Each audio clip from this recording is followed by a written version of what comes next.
Let's talk about Airturn pedals. In this case, let's talk about the Airdirect pedal. Well, what is Airdirect? What it means is that it uses Airturn's proprietary way to talk directly to the iPad without having any of the problems that the keyboard Airturns had. Well, if you recall, the keyboard Airturn was basically a Bluetooth keyboard that sent out just a few keystrokes. Now, that was great, except that iOS would hide the virtual keyboard. What is the virtual keyboard? That's the one that, that you need to type and search for files like this one. Now, if you had a Bluetooth keyboard, it would not show that virtual keyboard. So Airturn did a bunch of mods to get it working. And that was great.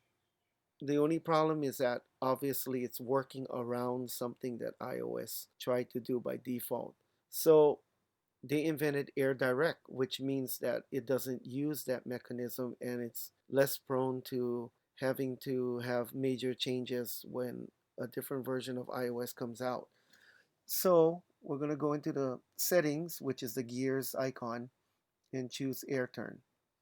Airturn setup, and we'll turn on Airturn support. Okay, great. It says no Airturns connected, but it's scanning for an Airdirect Airturn. I'm going to turn on my BT200, and wow, it just appears right away. Did you see that? BT200S, 4-port. Now let's see if I just press a button. Okay, nothing is happening. So what I need to do is select it. Sorry, press it.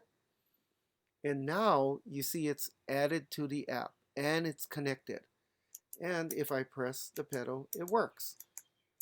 Now, let's say we wanted to debug and see what it's doing. We need to press the I to the right of connected. Let's see. Yep, there we go. Let's press the switch. And there you go. We see that switch 1 and switch 2 are enabled. Switch 3, switch 4. And you can see that it's working. If you wanted to forget about this Airturn, you can press forget this Airturn, but we won't because we want it to work all the time.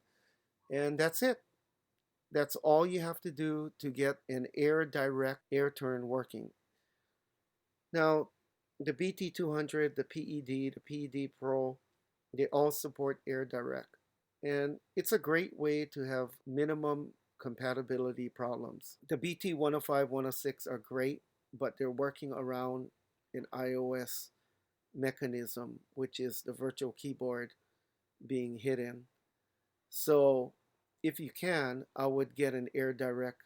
That being said, the BT 105, 106 has been really stable over the years and is the industry standard.